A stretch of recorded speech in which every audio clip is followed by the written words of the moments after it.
neno lile, wakaogopa kumuuliza. Okay. Hapa sasa Marko anatuweka kwa uwazi zaidi.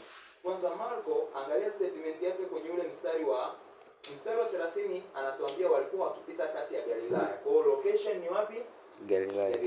Ndio. Mstari wa 31 anasema alikuwa akiwafundisha wanafunzi wake. Kwa hiyo pia tunafahamu ya kwamba hayakuwa tu ni maneno yale ya chap, si ndio? Ya kwamba Bwana Yesu nitakufa siku ya tatu. Anasema akiwafundisha, maana yake it was a teaching. Si ndio? Yalikuwa ni mafundisho. Anawafundisha kutokea kwenye vitabu vya Torati, Zaburi na manabii, akiwaonyesha kwamba atatiwa katika mikono ya watu, watamua, na baada ya kuuawa siku ya tatu atafanyeje? Atafufuka. Lakini mstari wa 32 Marko yeye anatuambia hivi, hawakulifahamu lile neno. Kwa pamoja na fundisho, na ikumbuka ni mara ya ngapi? Ni mara ya ngapi? Ya pili. Wanarudia the same teaching. Mara ya pili, lakini still bado hawakulifahamu neno lile. Lakini kibaya zaidi walifanyaje? Waliogopa kumuuliza. Hii ni weakness. Na ni weakness ya wanafunzi wengi, si tu wa Yesu. Bwana asifiwe sana.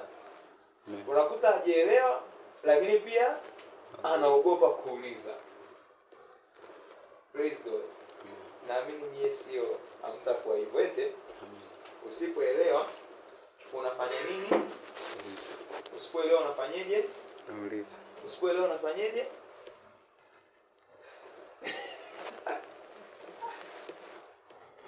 Bwana asifiwe sana. Amen. Yes. Jitahidi uwe darasani. Usipoelewa unauliza. Tuko sawa. Kwa hawakulifahamu ile neno, lakini wakaogopa kumuuliza. Lakini pia mwinjilisti Luka naye pia ametuandikia. Twende kwenye Luka sura ya 9 mstari wa 40 na ngapi? Okay. Nisomeeni mstari wa 43 hadi ule wa 45. Nisomeeni mstari wa 43 mpaka ule wa 45. Twende. Wote wakashangaa wakiona ukuu wa Mungu. Baada ya kumponya yule mtoto, twende. Nao walipokuwa wakiyastaajabia mambo yote aliyoyafanya, aliwaambia wanafunzi wake, yashikeni maneno haya masikioni mwenu, kwa kuwa mwana wa Adamu anakwenda kutiwa katika mikono ya watu. Lakini hawakulifahamu neno lile, likafichwa kwao wasilitambue, wakaogopa kumuuliza maana yake neno lile. Wakaogopa kumuuliza maana yake neno lile. Kwa mwinjilisti Luka naye pia anatuonyesha the same case ya kwamba hawakuelewa. Bwana asifiwe sana. Haya, tuangalie mara ya tatu Yesu akiwafundisha wanafunzi wake fundisho lile. Sawa? Fundisho lile Mathayo sura ya 20. Mathayo sura ya 20. Anyway, nisiko Bible nikisema fungua na washangaa sana. Na ufungua mara nyingi. Angalieni mimi nilivyoishika Biblia yangu. Wala hata sipati shida. Nimeshajua nataka nifanye comparison ya Mathayo, Marko, Luka. Kwa hiyo ninaishika kwenye Mathayo, Marko na Luka. Okay. Sawa. Fungueni. Leo sija kufungua. Okay. Mathayo sura 20, nisomeeni mstari wa 17 mpaka wa 19. 17 hadi 19, Mathayo 20. Hata Yesu alipokuwa akipanda kwenda Yerusalemu, aliwachukua wale wanafunzi 12 faragani, na njiani akawaambia, angalieni tunapanda kwenda Yerusalemu, na mwana wa Adamu atatiwa mikononi mwa wakuu wa makuhani na waandishi, nao watamhukumu afe. Kisha watampeleka kwa mataifa wapate kumdhihaki na kumpiga mijeledi na kumsulubisha, na siku ya tatu atafufuka. Na siku ya tatu atafanya nini? Atafufuka.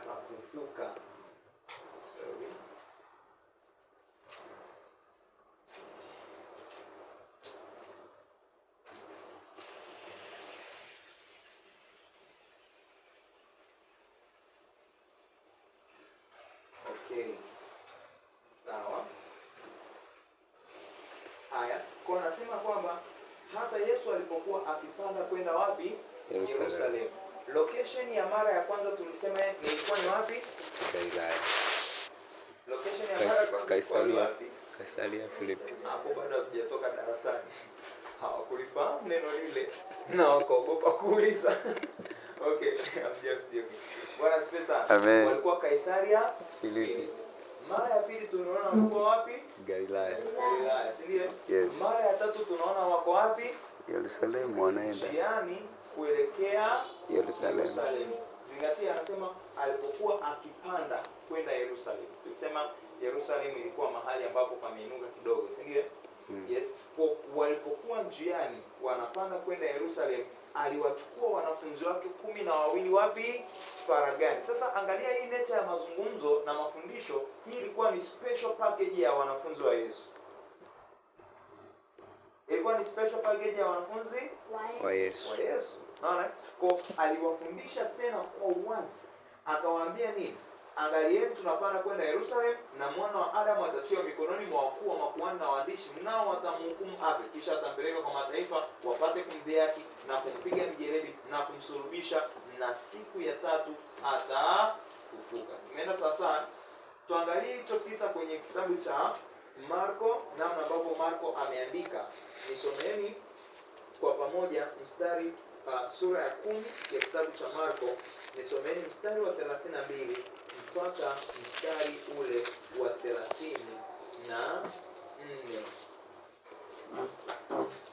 Marko sura ya 10 mstari wa 32 mpaka wa 34. Marko 10:32 mpaka 34. Bwana asifiwe. Haya, 1, 2, 3, twende. Nao walikuwako njiani huku wakipanda kwenda Yerusalemu, na Yesu alikuwa akiwatangulia. Wakashangaa na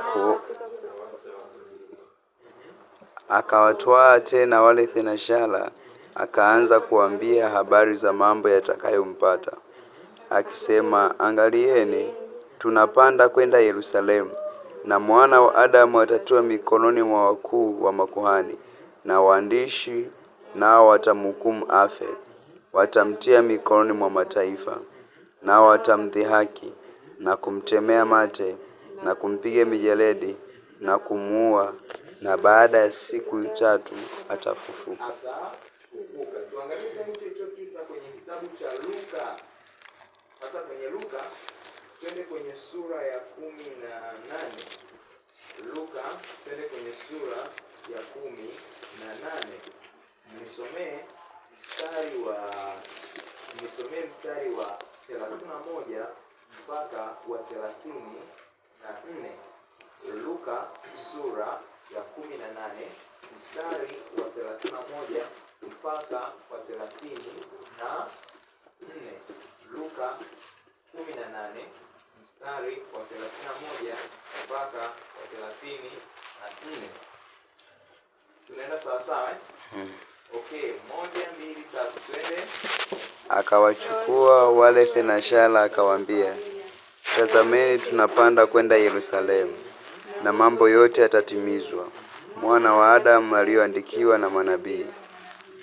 Kwa kuwa atatiwa mikononi mwa mataifa, atafanyiwa dhihaka, atatendwa jeuri na kuwatemea mate, nao watampiga mijeledi, kisha watamuua, na siku ya 3 atafufuka. Walakini hawakuelewa maneno hayo hata kidogo. Jambo hilo lilikuwa limefichwa kwao, wala hawakufahamu yaliyonenwa. Okay, Bwana asifiwe sana. Sasa kuna baadhi ya vitu viwili ambavyo nataka tuviangalie. Kumbukeni, hizi injili 3 tumesema tunaziita nini? Synoptic, sivyo? Hizi injili zinatusaidia yaani ukikisa fulani, sivyo? Unapokisoma pamoja kwenye injili zote 3, kuna baadhi ya vitu ambavyo unakuwa kama vile unapata additional information. Yaani kuna vitu ambavyo utavigundua zaidi, sivyo? Kwa mfano, kuna vitu viwili ambavyo vinavuta attention yetu hapa kwenye kitabu hichi cha nini? Cha Luka 18, sivyo? Angalieni jambo la kwanza, anasema hivi kwenye ule mstari wa 31. anasema tazameni tunapanda kwenda wapi? Yerusalemu. Na mambo yote yatatimizwa. Mambo gani? Mwana wa Adamu aliyoandikiwa na manabii. Kwa hiyo tulisema kwamba wakati Yesu anawafundisha, maana tunasema haya yalikuwa ni mafundisho ndio tunasema yalikuwa ni mafundisho. Yes, tumeona kwenye kitabu cha Marko repeatedly anasema akawafundisha, si ndio? Kwa angalieni, anasema kwamba mambo yote ambayo aliandikiwa na manabii. Kwa kumbe haya mafundisho Yesu alikuwa anawafundisha wanafunzi wake kutokea kwenye vitabu vya manabii. Ndio sasa a great teacher anawafundisha wanafunzi kutokea wapi? Kwa manabii. Anawaonesha kwamba imempasa kuteswa, kufa na siku ya tatu kufufuka. Bwana Yesu asifiwe sana. Tuenda sasa. Kwa hizi teaching zilikuwa ni mafafanuzi ya kile ambacho manabii walikisema kwa habari ya Kristo, kwa habari ya mwana wa Adamu. Hapo tumeenda sasa. Hiyo ni information ya kwanza ambayo tumeongezewa na kitabu cha Luka. Sio? Information ya pili ambayo tumeiona kwenye sura ile ya 10 ya kitabu cha Luka, na hapa tena inajirudia. Sawa? Anasema kwenye ile mstari wa 34. Hicho cha hapo juu kwanza tumeelewana Ndio. Tumeelewana kama uthibitisho kwamba alifundisha kutokea kwenye vitabu vya Torati, Zaburi na manabii. Kwenye huo mstari wa 34 anasema wala hawakuelewa na maneno hayo hata kidogo, na jambo hilo lilikuwa limefichwa kwao. Jambo hilo lilikuwa limefichwa kwao. Ni kitu gani ambacho Luka anataka kutusisitiza katika kule kutokuelewa kwa wanafunzi? Anachotaka kutusisitiza ni jambo hili hapa, ya kwamba kuelewa ya kwamba Yesu ndiye Kristo, unaelewa, ni matokeo ya wewe kufunuliwa na Roho wa Mungu kile ambacho manabii walikiandika kumuhusu Yesu. Tunaenda sasa, na kufa kwa Kristo na kufufuka kwa Kristo kumekuwa ni ufunguo wa ufunuo wa kile ambacho manabii walikinena. Kuna mtu atakuwa amenielewa kauli? Narudia, kifo cha Kristo na ufufuko wake una save kama ufunguo.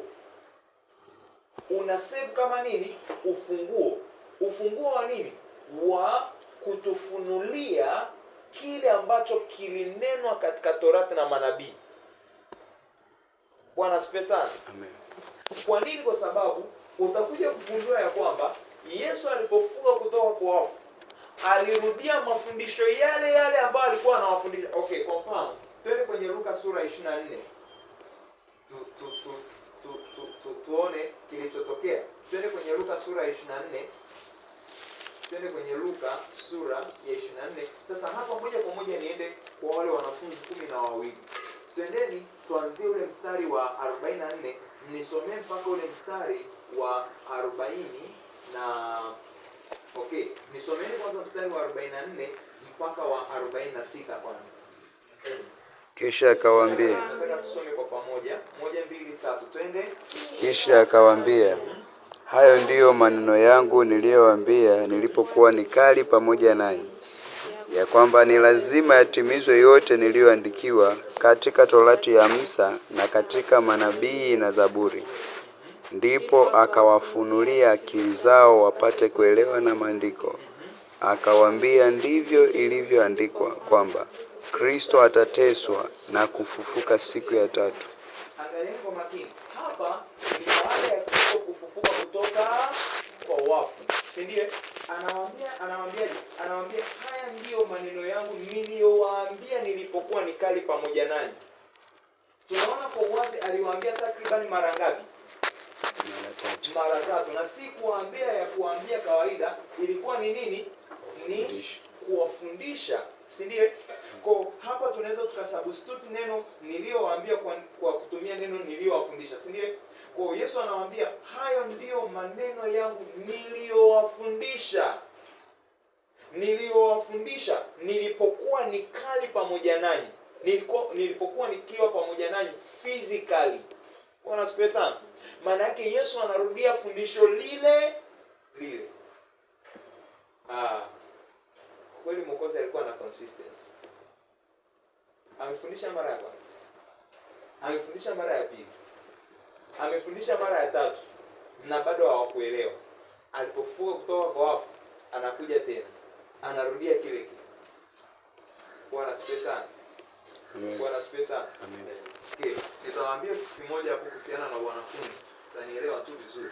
Kwa anasema hayo ndio maneno yangu niliyowaambia nilipokuwa pamoja nanyi, niliwafundisha nilipokuwa pamoja nanyi, ya kwamba ni lazima yatimizwe yote niliyoandikiwa katika Torati ya Musa na katika manabii na katika Zaburi. Angalieni Bwana Yesu hapa anaposema ni lazima yatimizwe yote niliyoandikiwa katika Torati ya Musa, katika manabii na katika Zaburi. Anamaanisha alikuwa anawafundisha kutokea wapi? Ile mara ya kwanza, mara ya pili na mara ya tatu alikuwa anawafundisha kutokea wapi? Torati, Zaburi na nini? Na manabii. Bwana asifiwe sana. Amen. Okay? Alafu mstari wa 45 anasema ndipo akawafunulia akili zao wapate kuelewa na mafundisho. Ndipo akawafunulia akili zao wapate kuelewa na mafundisho. Sasa twende taratibu tuliangalia hilo neno akawafunulia akili zao kwenye lugha asilia, alafu tuone lina tafsiri gani. One time here. Okay. Tuangalie kwenye lugha asilia hilo neno akawafunulia,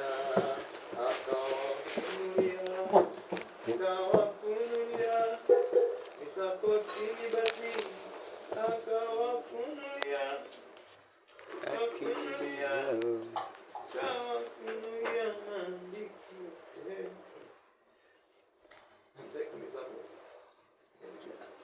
Okay, ni mstari wa 45, sio?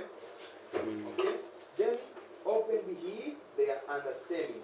Kuwafunulia huko ametumia neno opened. Hilo neno opened ni neno la Kigiriki dianoigo. Dianoigo. Bwana asifiwe. Neno la Kigiriki dianoigo. Ndiye tunaweza tukalitamka dianoigo. Sawa? Dianoigo. Hiyo i na a ukiziunganisha inakuwa kama vile mtu anayetamka y. Umeelewa? Dianoigo. Sawa? Dianoigo. Kwa ni neno la Kigiriki dianoigo linaandikwa D I A N O I G O. D I A N O I G O. D I A N O I G O. Dianoigo. Dianoigo. Bwana asifiwe sana. Kwa neno dianoigo ambalo linamaanisha kitu gani? Okay. Linamaanisha kitu gani?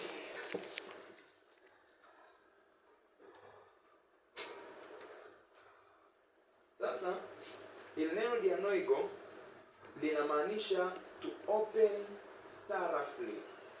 To open thoroughly. Ukifunua kitu vizuri. Hivi thoroughly ni vizuri? Thoroughly kwa ufasaha. Thoroughly maana yake ni nini?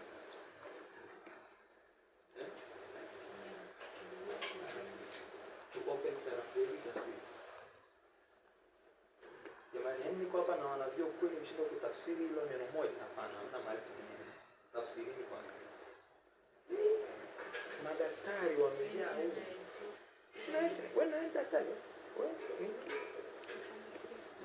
Na wafamasia wamejaa huko.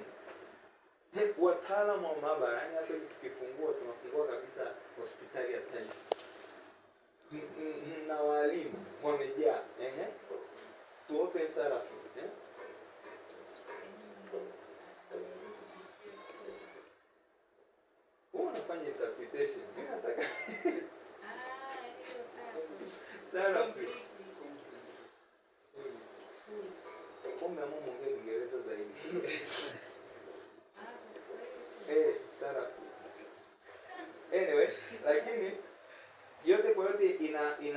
ina refer kufunua vizuri au kufunua kiufasaha, kufunua kisawasawa. Kufunua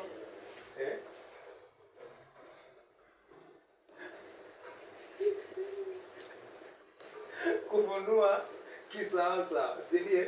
Kufunua kisawasawa, ambayo literally, sivyo, literally au figuratively inaweza ikamaanisha to expound, kufafanua, to expound.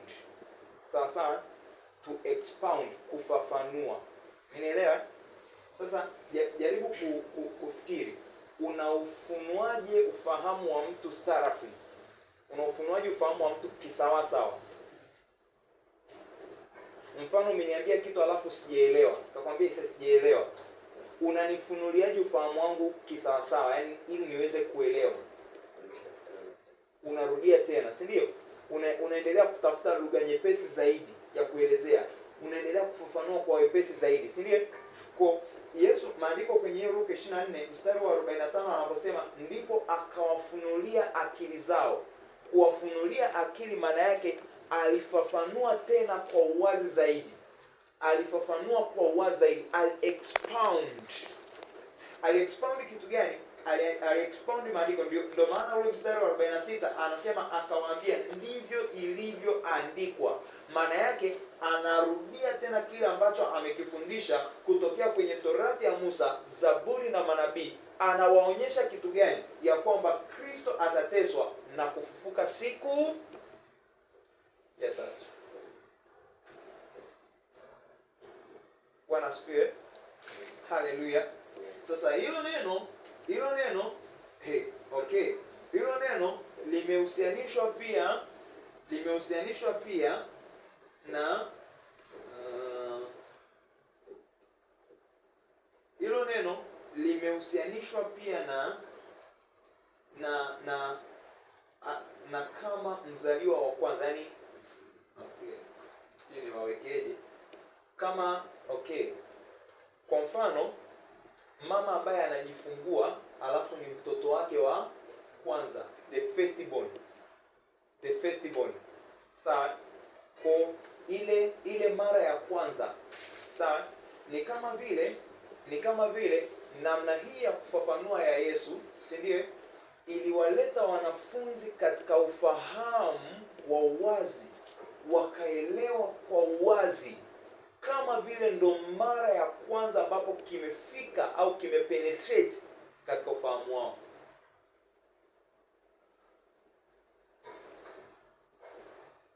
Kama vile ndo kwa mara ya kwanza, nataka hapa mimi nifanyeje wakati mimi nimeshika vizuri ili nisisumbuke. Bro, utakuwa useme mapema sana.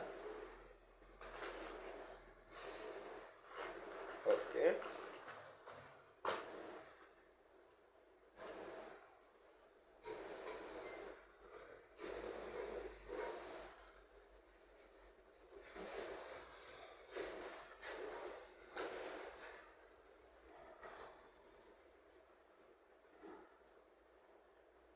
Okay, Bwana asifiwe. Hapo iko sawa, si ndio? Okay. Ni kama vile ndo fahamu zao zilielewa lile swala kwa mara ya kwanza. Maana yake ile neno ambalo Luka analitumia, anataka tuone ya kwamba wanafunzi walielewa fully and completely, walielewa kwa ukamilifu, au akili zao ziliweza kulipokea. Ziliweza kufanyaje? Kulipokea. Bwana asifiwe sana.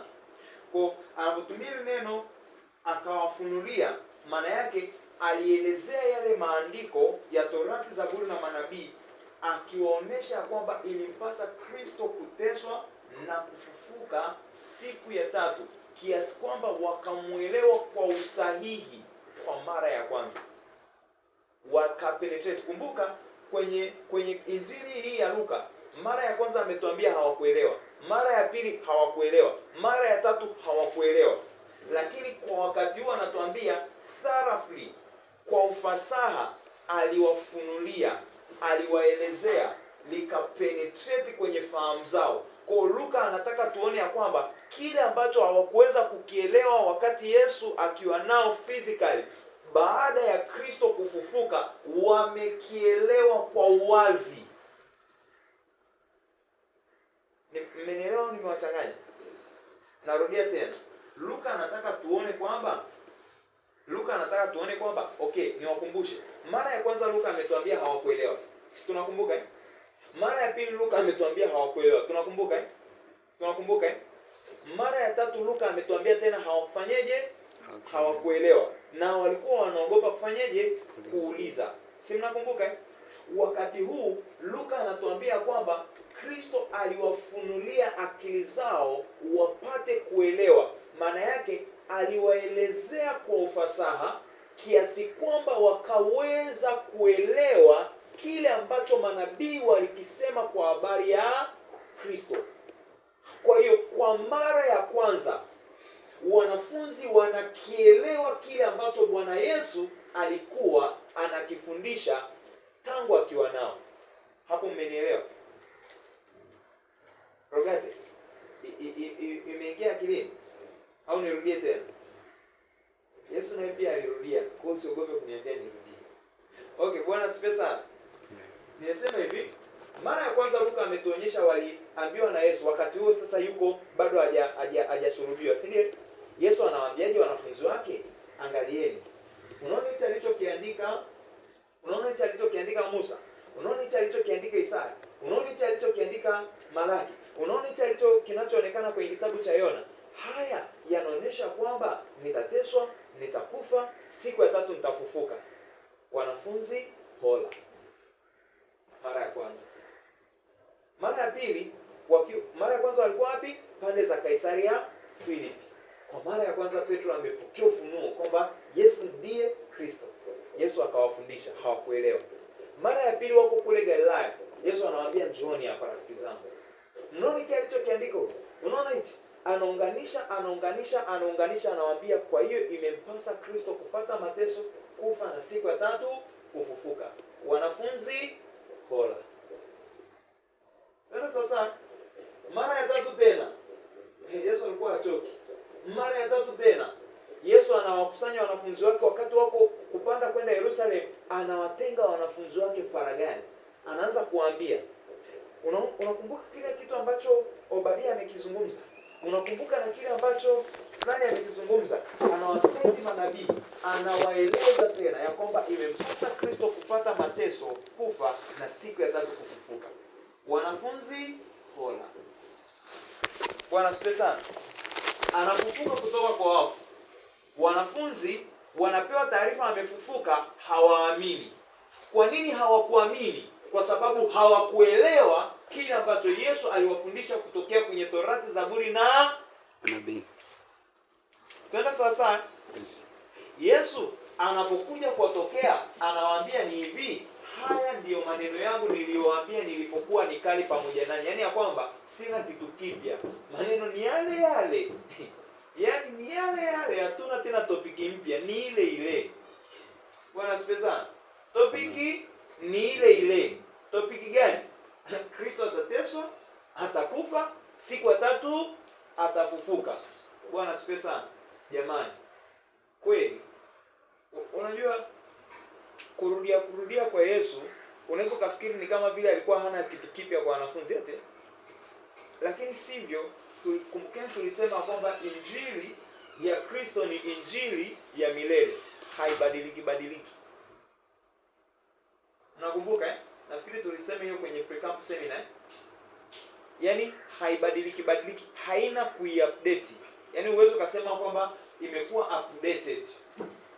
Bwana asifiwe sana. Kwa hiyo Yesu anawaambia haya ndiyo maneno yangu niliyowaambia nilipokuwa nikali pamoja nanyi, ya kwamba lazima yatimizwe yote niliyoandikiwa katika Torati na katika Zaburi na katika manabii. Akawaelezea kwa ufasaha. Kwa mara ya kwanza wanafunzi wakaelewa. Nimeinterpret mstari wa 45. Si sawa? Akawaelezea kwa ufasaha na kwa mara ya kwanza wanafunzi wakaelewa. Bwana asifiwe sana. Sasa connecting na kile ambacho tulikuwa tunakifafanua kwenye ile sura ya 10 na sura ya 18 ya kwamba lile jambo hawakulielewa kwa maana lilifichwa. Kwa maana lifanyeje?